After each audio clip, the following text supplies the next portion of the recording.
tal? ¿Cómo les va? Muy buenas noches, bienvenidos, bienvenidas al Festival del Bien Público. Hoy estamos llegando al programa número 100 y es una razón para darle la relevancia que tiene al tema de esta noche, que es en general la memoria histórica y en particular Malvinas. Porque los 40 años de la Guerra de Malvinas tienen a lo largo de este 2022 obviamente una presencia que tienen todos los años, pero que cuando se da un aniversario de estas características la revisión es mayor y también sucede desde la perspectiva del bien público. Vamos a dar algunos datos a partir de lo que después va a ser la creatividad para pensar y nuestros invitados el tema Malvinas y lo que ha dejado en la historia argentina como huellas. Lo vamos a hacer de esta manera, dando cuenta de que a 40 años de Malvinas, de los 23.544 combatientes, el 51% eran jóvenes que venían de recibir y de llevar adelante el servicio militar obligatorio vigente en ese momento.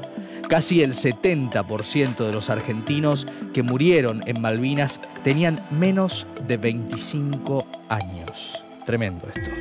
649 argentinos murieron en el teatro de operaciones, otros 1.650 efectivos resultaron heridos en el terreno. Pero, y este es un dato no tan difundido muchas veces, 1.877 combatientes fallecieron después del conflicto, por el estrés, por postraumático, por las consecuencias, por también la cara que le dio vuelta a gran parte de la sociedad argentina a muchos que después decidieron y tuvieron que padecer muchas situaciones hasta quitarse la vida, en muchísimos casos. Esto es también la huella de Malvinas. Por estas razones, porque hay que hacer memoria, por el reclamo de soberanía, por el homenaje a los héroes y heroínas, también vamos a hablar de heroínas, y a los caídos en Malvinas, es que la memoria histórica y el bien público son claves. Y la creatividad nos ayuda justamente a pensar eso y a darle la relevancia que tiene que tener y que tiene efectivamente en nuestra historia. La creatividad empieza con una campaña de este año de Malvinas 40 años. La vemos.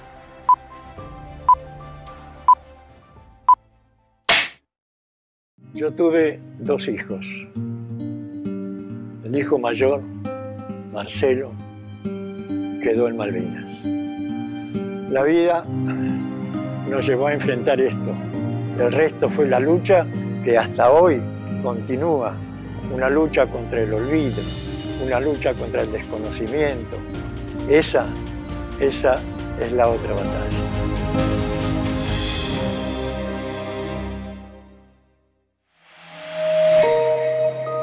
Poco se habla, ¿no?, de esa otra batalla en la cual todos y todas formamos parte, ¿no?, de esa reivindicación de la memoria y de esa ubicación que a veces aniversarios como los actuales, los 40 años de Malvinas, nos permiten poner de relieve. Aquí hablaba un padre, ¿no?, un padre que es también víctima, también protagonista de esto. Pero están los sobrevivientes, los que lo cuentan en primera persona, los que nos erizan la piel. A Malvinas llegué el 13 de abril del 82, junto con el regimiento. Nos tocó un lugar que se llama Monte London.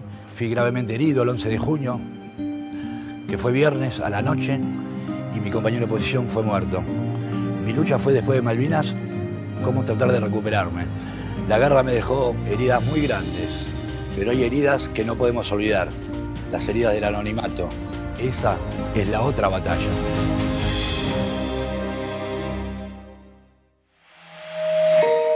Son muy breves, ¿no? Pero qué potencia tienen estos spots. En minutos vamos a estar con su creativo y también con alguien que va a contar su historia personal, que es de Malvinas. Esta campaña, datos de la campaña, se llama La Otra Batalla. Es del Centro de Ex Soldados Combatientes en Malvinas de Mar del Plata.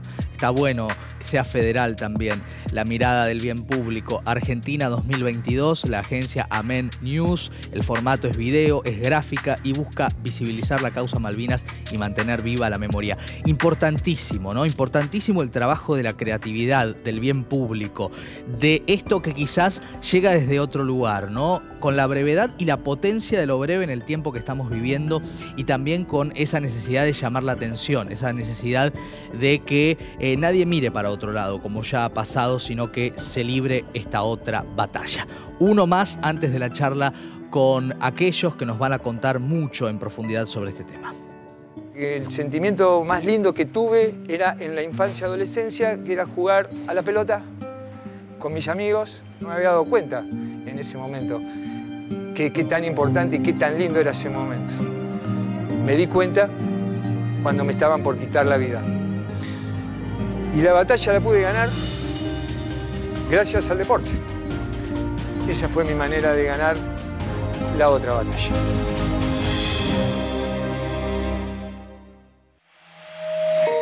Bueno, y nuestros invitados realmente hoy son un lujo. Miguel Savage es excombatiente y autor de Malvinas, Viaje al Pasado. Muy buenas noches, bienvenido, Miguel. ¿Cómo estás? Muchas gracias. Gusto. Un placer. Y Sergio Polacha es el director creativo de Amén, de esta campaña que estamos viendo, que estamos compartiendo La Otra Batalla. Bienvenido, Sergio. Gracias, muchas gracias por la invitación. Bueno, Miguel, vamos a hablar después de tu historia, que es una historia cinematográfica, sin duda alguna, ¿no? Pero quería preguntarte qué es lo que te pasa cuando ves estas campañas de bien público realizadas en este año, en este momento, a 40 años de Malvinas. Se nota una toma de conciencia tardía, pero bienvenida, me parece, que durante años el tema se tapó. Primero se tapó por los servicios de inteligencia de las Fuerzas Armadas que intentaron armar un relato silencioso, pero también glorificado y nacionalista de la gesta, cuando la realidad terminó siendo mucho más heroico y mucho más de gesta de lo que ellos quisieron construir. Pero también la sociedad, digamos, los adultos de aquel entonces, de hace 40 años, creo que sintieron un poco de vergüenza de lo que habían estado apoyando y... Claro. Y también se generó un manto de silencio, ¿no? Claro, por todo ese engaño que también hacía la Junta Militar respecto de lo que pasaba, de las cosas que les enviaban a los soldados y demás cuestiones, ¿no? Toda la operación fue un manotazo de ahogado de la dictadura para perpetuarse en el poder, eso queda claro. La cuestión Malvinas, digamos, los isleños, previo al 82, eran como una fruta madura a punto de caer al continente. No era necesaria la invasión militar.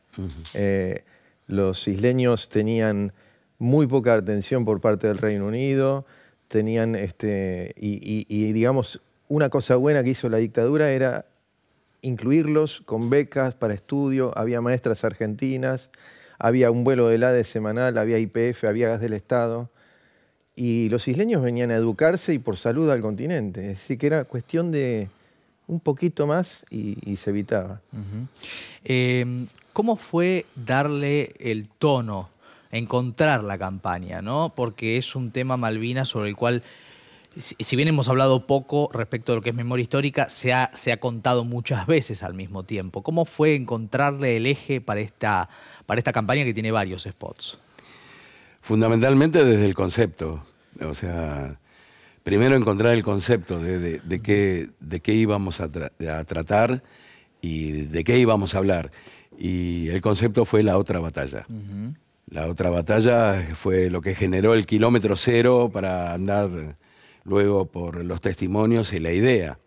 Y La Otra Batalla no es ni más ni menos que la pelea que dieron ellos luego de la guerra para que la sociedad los reconozca, para que se respete, para que se pueda, digamos, dirimir sus derechos.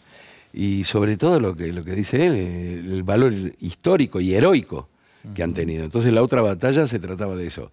Los testimonios los hemos guiado a ver, en cuanto al guión, cuáles eran los testimonios más relevantes, más fuertes, que fueron los 5 o 6 testimonios que aparecieron. Claro. Hoy es un caso de comunicación, La Otra Batalla. Totalmente, lo es. ¿Qué te resuena cuando hablamos de La Otra Batalla, de hablar sobre todo de la reconstrucción de la memoria histórica, que es un tema bien sensible y bien esquivo, como veníamos hablando? Bueno, claro, fue muy difícil para nosotros los sobrevivientes conscriptos civiles, ¿no? Porque nosotros, de los 10.000 soldados que participamos, que tuvimos en reales acciones de combate, solo 3.000 fueron profesionales. Entonces, de los 7.000 colimbas que fuimos, éramos una figura incómoda para la dictadura y para la sociedad. Entonces, vivimos estos años en soledad. Recién por ahí, por 2004, se empezó, digamos, el Estado argentino empezó a poner en valor la historia, se empezó a contar un poco más, se desclasifica el informe Rattenbach en 2012, que es una bisagra alucinante. Digamos, la gente no sabe lo que es el informe Rattenbach, ¿no? Que es un informe que ordena hacer Viñón, el último dictador, para presentar algún tipo de explicación a la sociedad de qué es lo que había salido mal, ¿no? La consecuencia de ese informe, el resultado es contundente. Viñones lo tiene que esconder con el eufemismo de secreto de Estado, pero por suerte ahora se desclasificó y la sociedad puede saber qué es lo que pasó. Totalmente. ¿Cómo fue hacer la síntesis de los testimonios en la campaña? Porque son spots muy breves, pero de gran potencia, en tiempos como los actuales, en los cuales todo es comunicacionalmente una sobreestimulación velocísima, digo, la era de Twitter, de TikTok y de las series que te cuentan el conflicto antes de empezar. ¿Cómo fue generar esa síntesis? Mira, en publicidad estamos tan acostumbrados a contar historias en 30, 15 segundos, pero esto es mucho más difícil porque son testimonios que vienen desde el alma. Claro. O sea, el testimonio del papá que perdió a su hijo, que es tremendo porque fue casi el último excombatiente en caer. O sea, ese chico cayó y 2 horas, 3 horas después se firmó el tratado de rendición. Entonces es tremenda la historia. Lo que hicimos al dirigirlos fue que, por favor, cada anécdota fuera una frase, un sentimiento muy profundo. Obviamente, si vos ves los crudos, duran 3, 4, 5 minutos porque contar una historia de esta naturaleza y después un trabajo de edición muy, muy, muy claro, ¿no? Que tuvimos. ¿Qué te pasó cuando los viste? Los spots en particular, estas historias. Vi el del Pecas Delgado, por ejemplo, que era compañero nuestro, y sí, se nota el poder de síntesis, ¿no? Y muy sentido, como todos los testimonios de los queridos compañeros que estuvimos allí. Ahora vamos a seguir indagando en la historia y vamos a seguir hablando de comunicación y bien público, pero vamos a conocer algunos detalles que obviamente seguiremos charlando aquí respecto de cómo fue esta campaña y cómo fue armarla. La única manera de salir para adelante es aceptar que esto está pasando y lo que tenemos que hacer para poder seguir con vida. La otra batalla es una campaña que cuenta la lucha personal de los veteranos de guerra y los familiares de los caídos en Malvinas. A través de testimonios en primera persona se refleja cómo los protagonistas siguen luchando contra el olvido, el anonimato y la injusticia de haber sido dejados de lado por la sociedad. Es una campaña para visibilizar la causa Malvinas y mantener viva la memoria.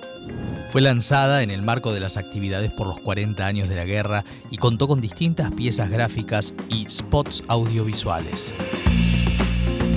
La campaña fue dirigida por Sergio Polacha, director creativo de la agencia Amén Argentina. Polacha fue el primer director creativo en filmar en las Islas Malvinas para crear el spot El sabor de lo nuestro, de la marca de cigarrillos Derby de Nobleza Picardo en el año 1999 junto a Machi Verdino.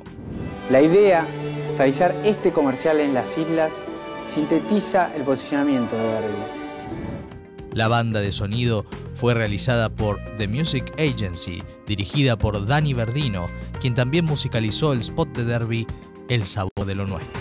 Nuestro verdadero triunfo es haber logrado que los verdaderos héroes, los que quedaron allá en las islas, nunca fueran olvidados.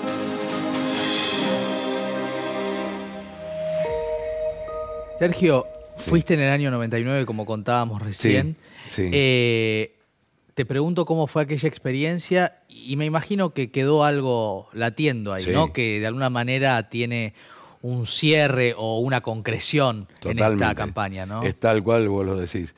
Haber ido en el 99, noviembre, diciembre del 99, y luego la campaña se emitió durante todo el 2000, fue realmente increíble, porque fuimos un equipo de 20, 23 personas con toneladas de equipos de filmación, haciendo escala en 4 lugares, todo estrictamente confidencial, con contratos de confidencialidad tremendos, con aprobaciones desde el gobierno en ese momento de las islas, gobierno argentino, las empresas, y realmente es como vos decís, para mí fue el inicio de algo que tiene un cierre con la otra batalla.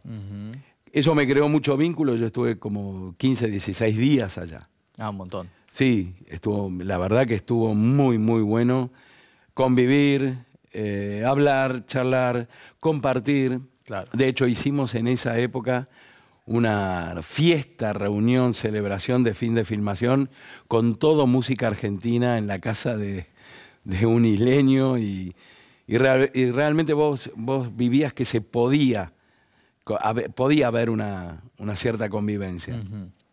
Luego todo lo que sucedió, lo que dice él, claro, la falta de respeto hacia el heroísmo, obviamente vos vas a lugares donde habían minas, bombas, lugares de batalla, fuimos al cementerio, el museo, leer la carta de los soldados pidiendo por favor también a los isleños ayuda.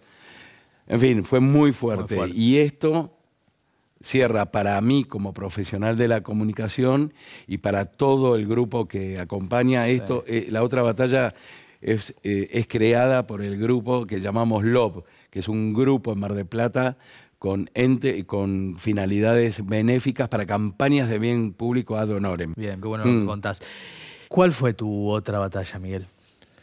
Uno hace lo que puede, ¿no? Con tragedias de este tipo. Claro, claro. Se puede tapar todo, se puede uno victimizar o se puede abrazar la herida.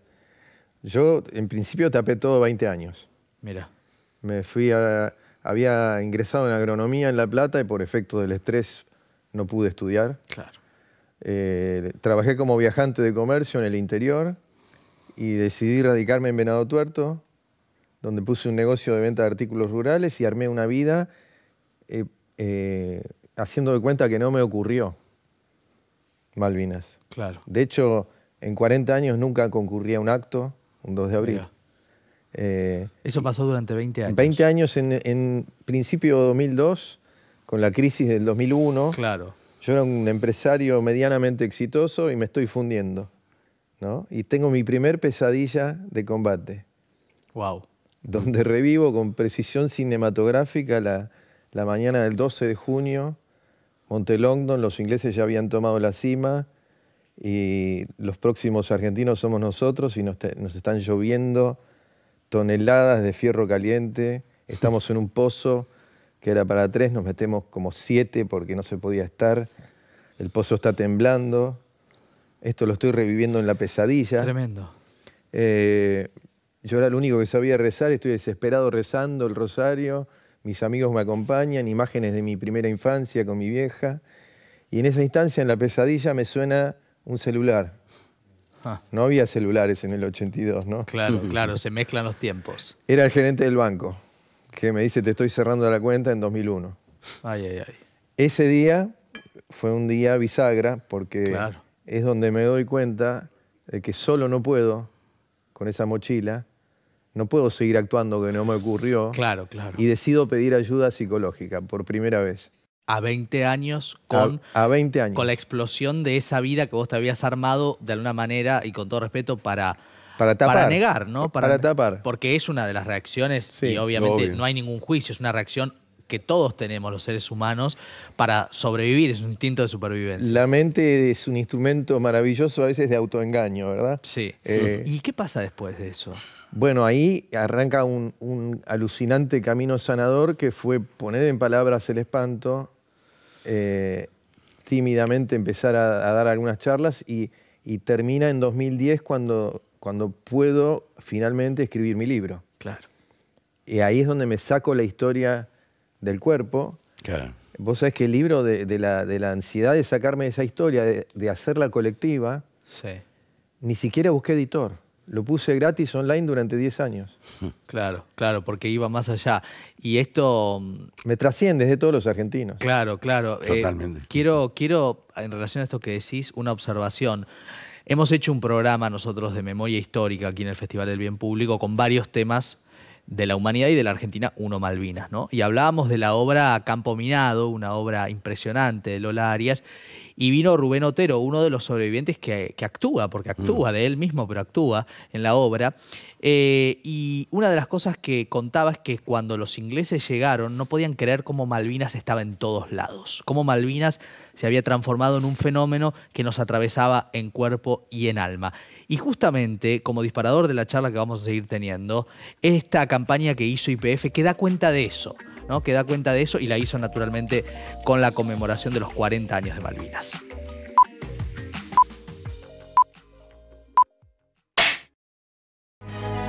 Las Malvinas son mucho más que unas islas. Son lo que sentimos por ellas. Son marcas en la piel. Son soberanía y pueblo. Son historia viva. Son barrio y escuela. Son esa remera que te infla el pecho. Son quienes pusieron el cuerpo. Pero sobre todo, son nuestras. Las Malvinas son argentinas y argentinos.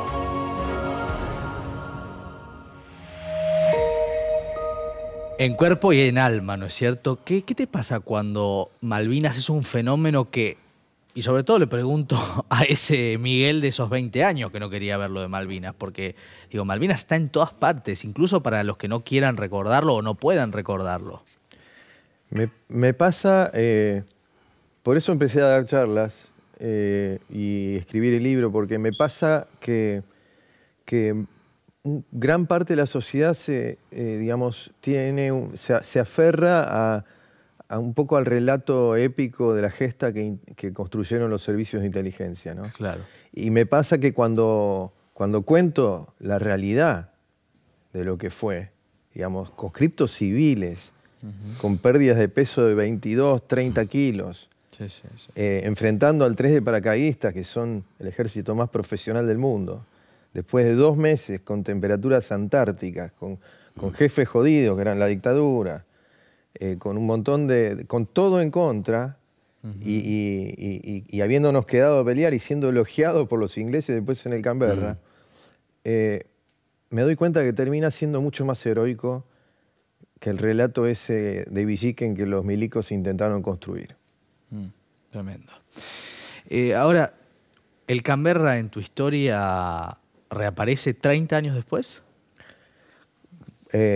Bueno, sí, muchos años después, sí. Porque ustedes son tomados como prisioneros de guerra en el Canberra, vos te encontrás con una realidad que no habías visto ni por las tapas, con el lujo que había en el Canberra, pero además hay una historia que después cierra, ¿no? Con un encuentro muchos años después. ¿Querés contarla? Veníamos 4.172 prisioneros argentinos, en su mayoría colimbas desnutridos y con graves casos de congelamiento. Tremendo. Yo me ofrezco como traductor para ordenar un poco ese caos, pensando que iba a morfar un poco más que los demás. Esa es la verdad.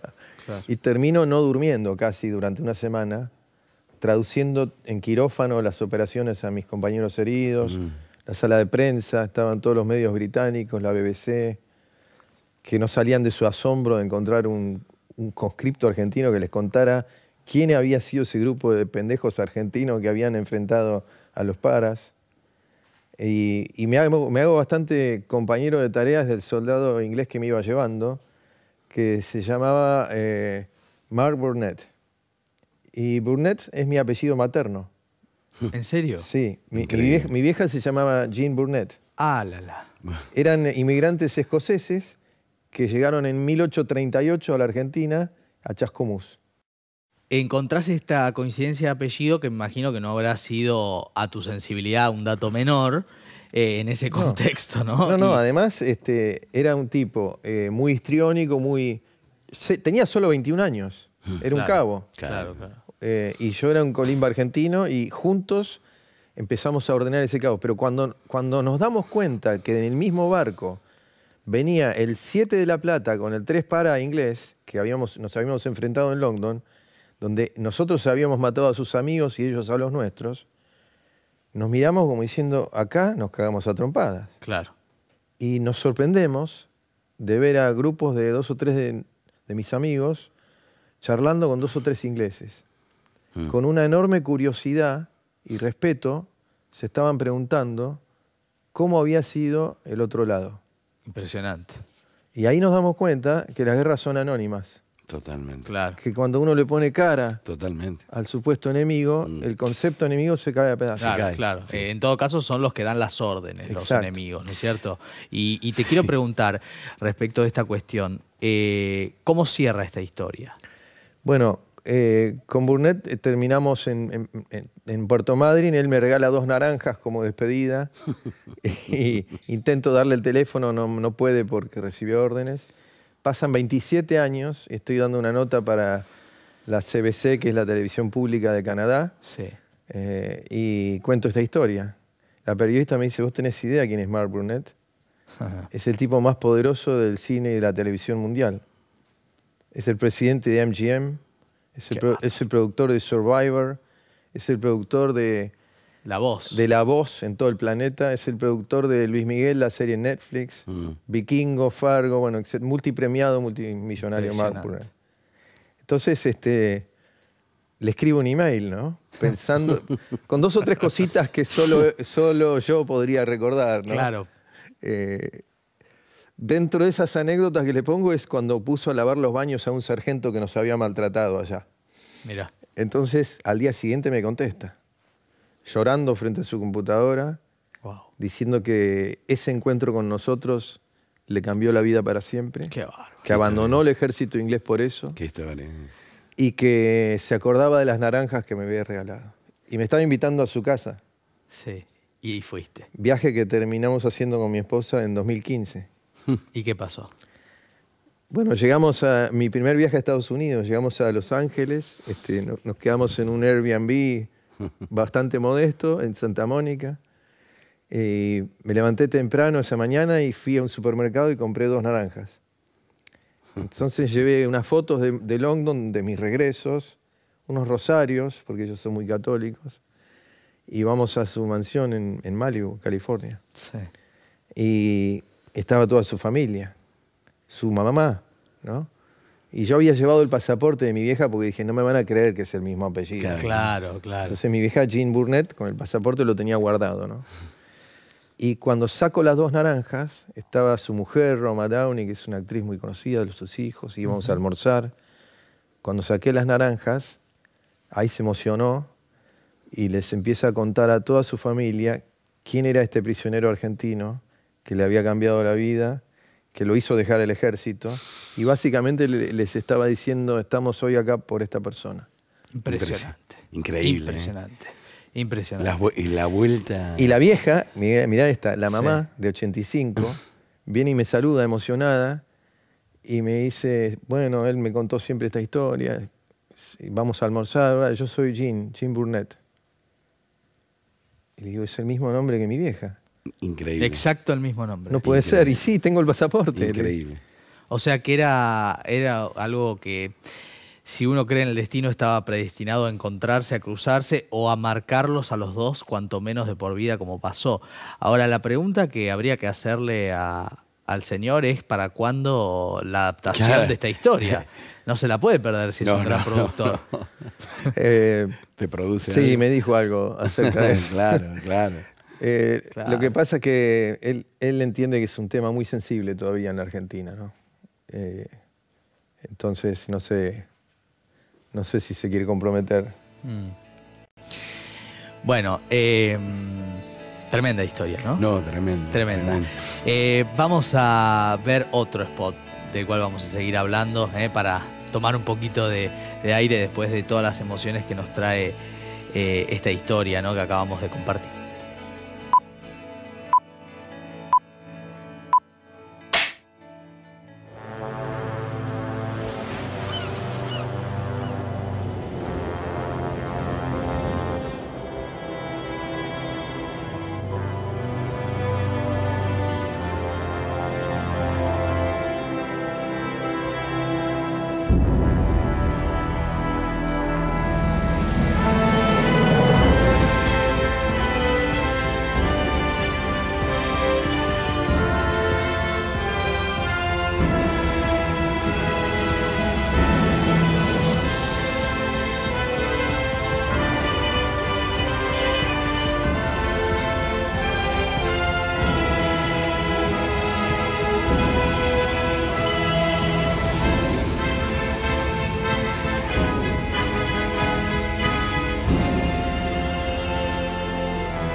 Fernando Silverberg es el protagonista de este spot que tiene muchas aristas muy potentes para compartir respecto de lo que significó en el año 2012 de cara a los Juegos Olímpicos y en Malvinas, con la particularidad que significaba en ese contexto también hacerlo. Vamos a algunos datos de la campaña que enseguida vamos a charlar porque no tiene desperdicio como debate, me parece. Malvinas, realizada por Presidencia de la Nación en el año 2012. Young and Rubicam es la agencia, es un video y el objetivo captar la atención sobre el reclamo de Argentina sobre las Islas Malvinas y rendir homenaje a los excombatientes y caídos en ocasión de los Juegos Olímpicos de Londres 2012. Compartimos algunos datos extra y después debatimos lo que significa, ¿no? Esta acción, porque es una campaña, pero es una acción también de ir a Malvinas a filmar en estas condiciones y con todo lo que se moviliza internamente en nuestra historia.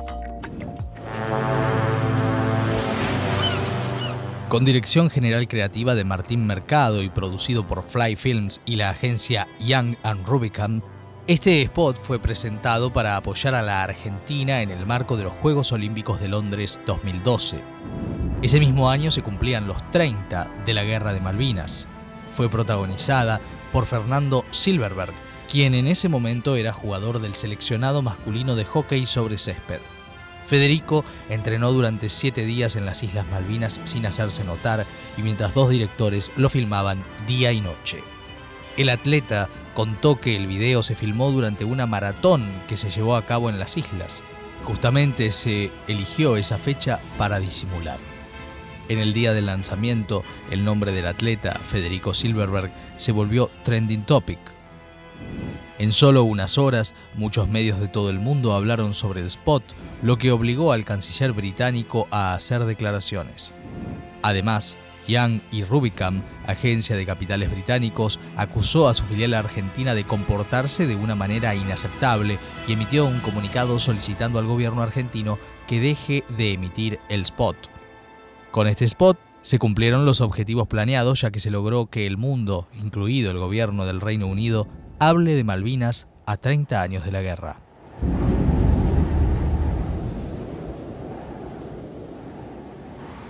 Bueno, audacia y una campaña que es mucho más que una campaña, no hay una acción. Sergio, en términos de comunicación, ¿cómo lo analizás? Como vos lo dijiste, es una acción. O sea, más que una campaña, más que una película, es una acción en vivo, filmada, osada y como toda buena creatividad, tiene que correr riesgo. Si no hay riesgo, ¿no sirve? No, la publicidad, por lo menos es mi teoría, se basa en 4 ejes. A ver. La creatividad, ¿no? Saber observar, saber escuchar, correr riesgo, claro, y ponerse en el lugar del otro. Si vos no tenés, a mi entender, si te falla alguna de esas 4 variables, la creatividad es algo como mediocre. Claro. La creatividad que te suma, la creatividad que hace que la gente conozca una acción de esta naturaleza, fundamentalmente al margen de la idea y el concepto que es entrenar en el suelo argentino, también toma el riesgo de que el suelo argentino también es Malvinas. Claro. Entonces es llevar a un atleta, llevar directores, que se haga, digamos, muy confidencialmente y obviamente la buena creatividad, como vos dijiste antes, como hoy la comunicación es tan rápida, tan instantánea, las redes sociales, WhatsApp, y ya todo te llega por el celular, si bien en este caso hace 10 años que se hizo, pero lo que tiene es prensa. Claro. Lo que te tiene que generar es prensa. Y esto es espectacular. Quiero preguntarte, Miguel, ¿qué pensás? Esto de, para un país que no habla de Malvinas como Inglaterra, que una campaña los haga hablar oficialmente, digo, a 30 años cuando fue realizada. ¿Cómo la viste? ¿Qué te pareció? Impactante, me pareció. Muy inteligente. Pero vos sabés que están hablando ahora. Ahora sí. Claro, ahora sí. Pero me llamó la atención en este 40 aniversario el tono de las notas periodísticas en Londres. Sí. Casi reclamándole al Estado británico que empiecen a negociar con Argentina. Te quiero hacer una última pregunta. Si a la salida acá del programa Sergio te dice, hagamos una campaña sobre Malvinas. ¿Qué hago?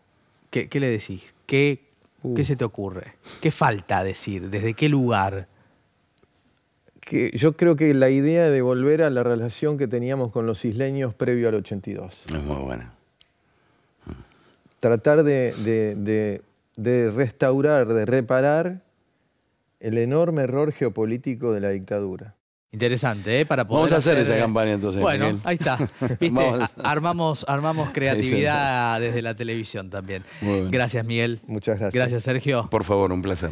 Gracias. Vamos a seguir hablando porque también hubo protagonistas mujeres, hubo protagonistas y heroínas que formaron parte de la asistencia a los soldados argentinos. Lo cuenta este documental y ya viene a charlar con nosotros una de sus protagonistas. Nosotras también estuvimos. Este es el verdadero casco que usábamos. ¿Y esto fue hace? 37 años. Volvemos a repetir esta foto. No sé cómo tenía las manos, yo creo muerta de frío. ¿Vos la tenés como entre la rodilla así? Así. Ana, así. Sí, yo. Y Estela acá. Cúbrite.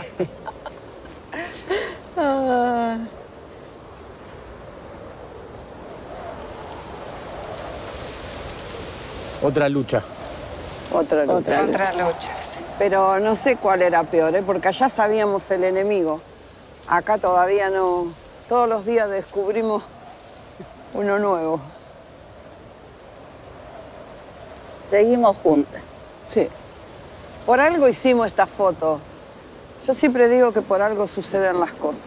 Por algo estábamos juntas allá y siempre estábamos juntas acá.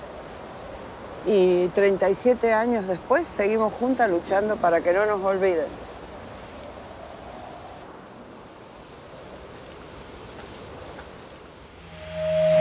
Y este documental, nosotras también estuvimos, que es impresionante y conmovedor y reparador, diría yo. Tiene varias protagonistas y una de ellas está con nosotros, es Estela Maris Morales, enfermera, que fue convocada para Malvinas y prestó servicio allí asistiendo a nuestros soldados. ¿Cómo estás, Estela? Buenas noches. Hola, buenas noches. Muchas gracias por invitarme. Gracias a vos. Ahora vamos a indagar en tu historia, en la historia de ustedes, verdaderas protagonistas también de Malvinas como las reparadoras y las que ayudaron a tantos soldados, ¿no? En muchos casos a salvar sus vidas, ¿no?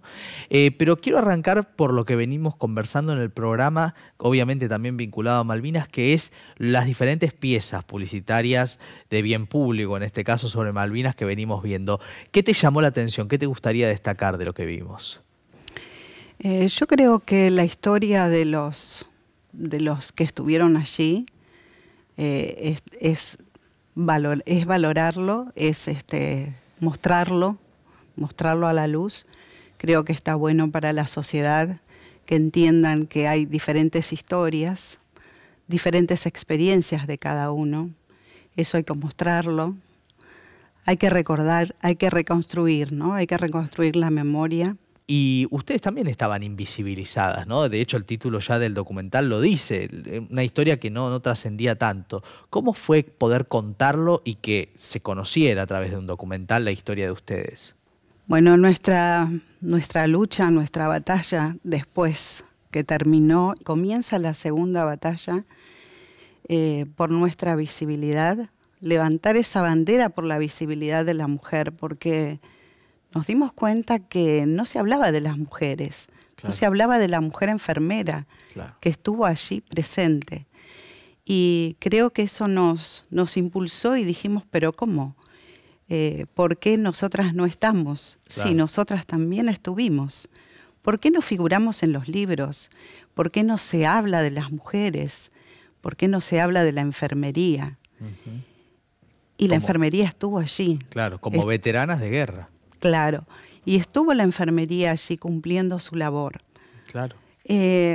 Fíjate vos que siempre lo decimos con mi compañera Alicia, que es la pionera y que levantó la bandera por la visibilidad, y empezamos a caminar, me sumo a ella, hemos recibido miles de agravios y sin embargo seguimos. Seguimos porque lo nuestro es una historia real, no necesitamos contar otra cosa.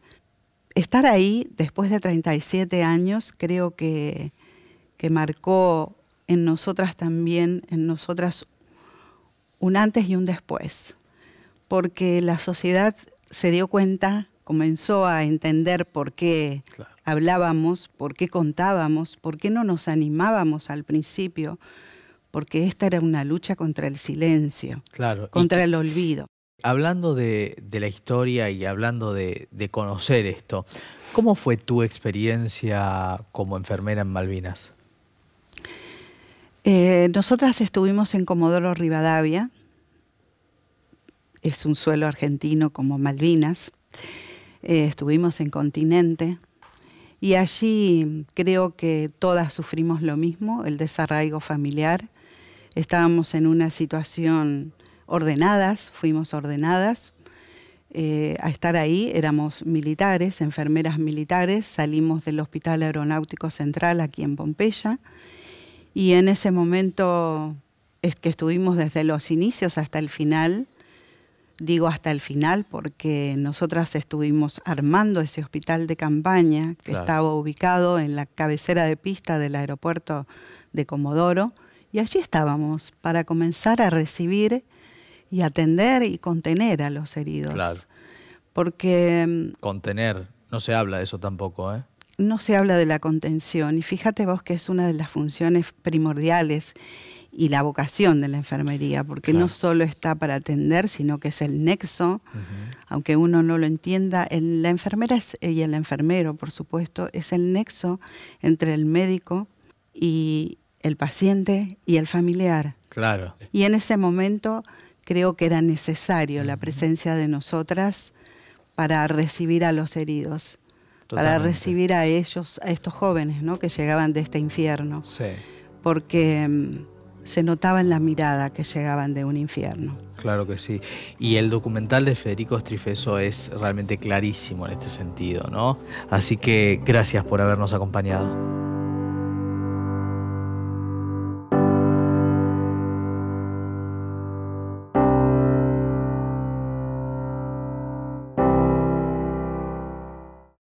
Estás en Neuquén, estás en tu canal de bandera.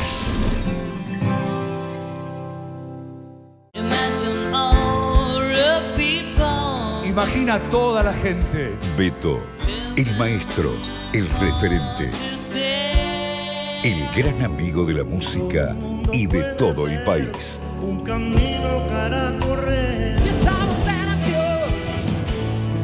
Abriste el programa con un tema de La Torre. Y eso no fue todo, lo recomendaste. Y eso no fue todo, lo seguiste pasando. Gracias es poco. Gracias es para siempre. Legado Badía. Espero que algún día te nos unas. Sábado, 22 horas. Televisión Pública. Y el mundo será solo uno. Hasta el lunes, super fin de semana Coto. 80% de descuento en la segunda, llevando 2 iguales en cacao en polvo Nesquik, pañales Huggies seleccionados y Downy. 70% de descuento en la segunda, llevando 2 iguales en chocolate para taza, shampoo y acondicionador. 2x1 en café Dolca y marcas seleccionadas de jugos en polvo. 40% de descuento en cervezas seleccionadas. Además, 3x2 en vinos finos, espumantes y champañas que podés combinar como quieras. Encontrá estas ofertas en nuestras tiendas y en www.cotodigital.com.ar. Coto. La tasa de empleo de mujeres alcanzó el 46,4%, la más alta desde 2003. Avanzar con igualdad. Primero la gente. Argentina Presidencia.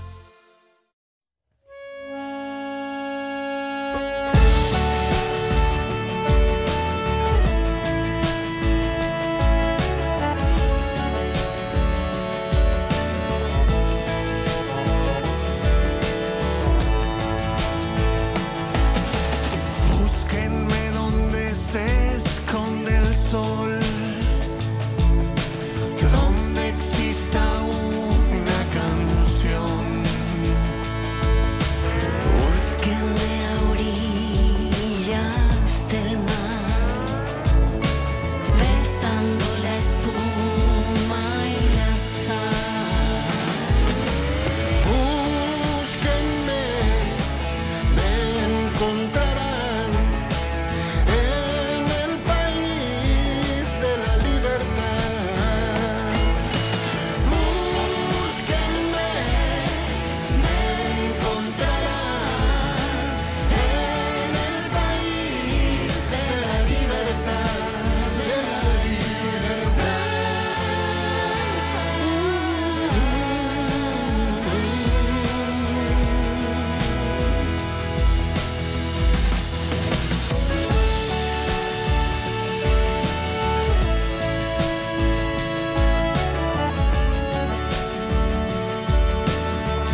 Viajar es un placer y lo quiero disfrutar. Vamos de paseo.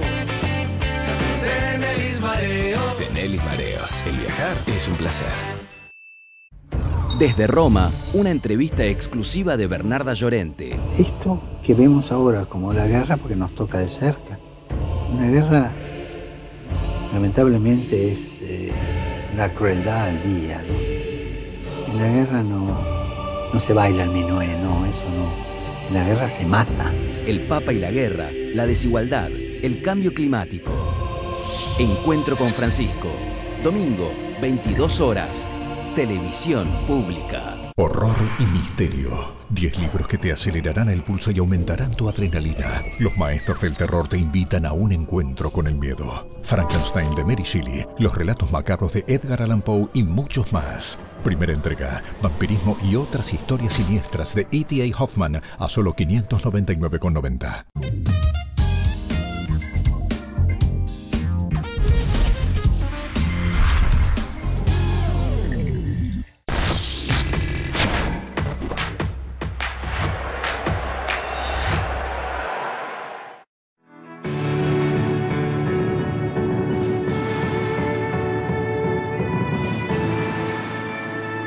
Seguimos en el Festival del Bien Público y ahora nos vamos a meter con un documental que habla de Malvinas pero desde otro tono.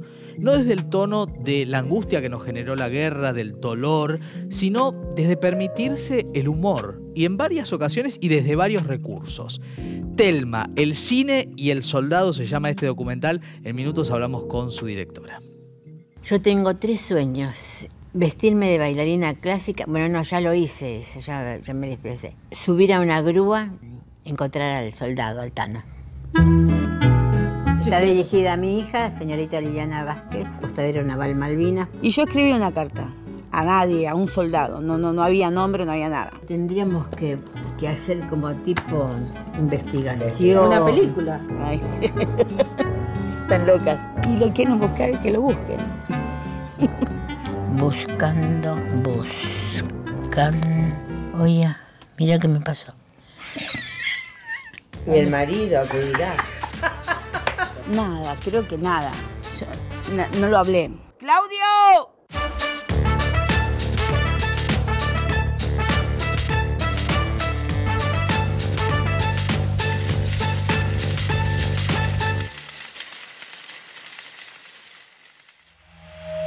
Es maravillosa esta Telma, protagonista que busca a este soldado que obviamente sobrevivió a Malvinas y está con nosotros su directora Brenda Tawin. Bienvenida. Hola, gracias por invitarme acá. Ay, qué fuerte. Qué fuerte, ¿no?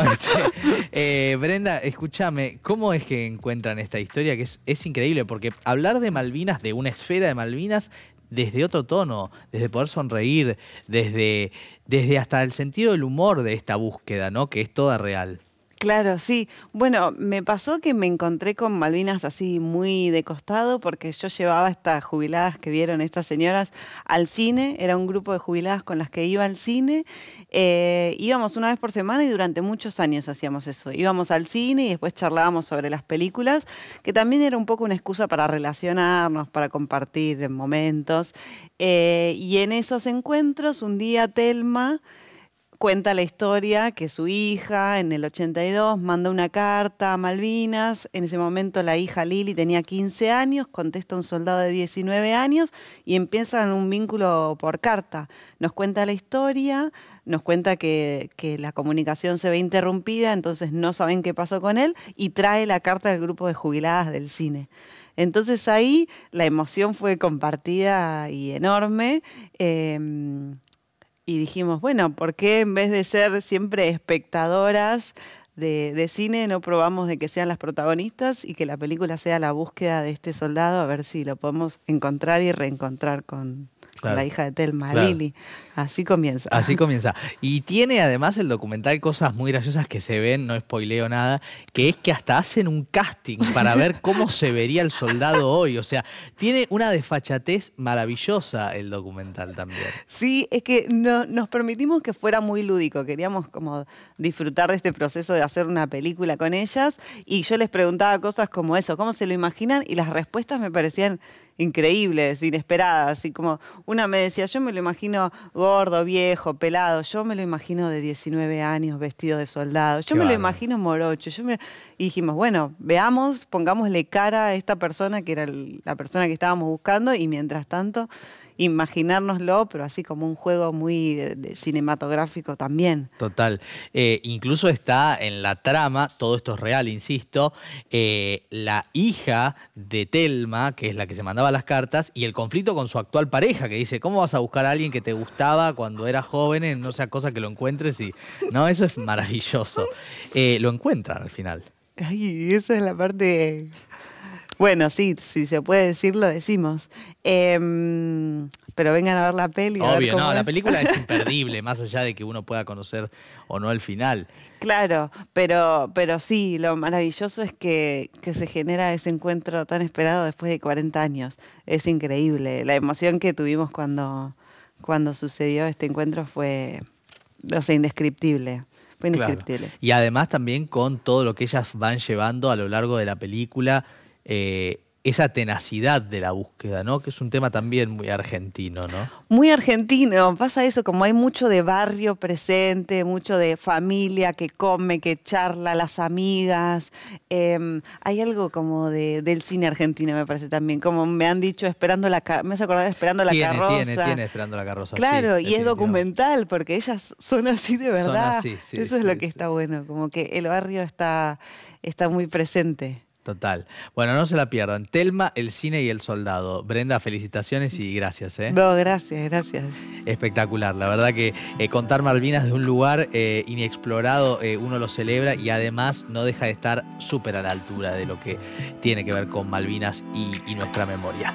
Nosotros estamos cerrando el programa del día de hoy. Gracias por habernos acompañado en este programa número 100 dedicado a Malvinas con todo lo que significa la creatividad. Gracias por habernos acompañado. Hasta la semana que viene.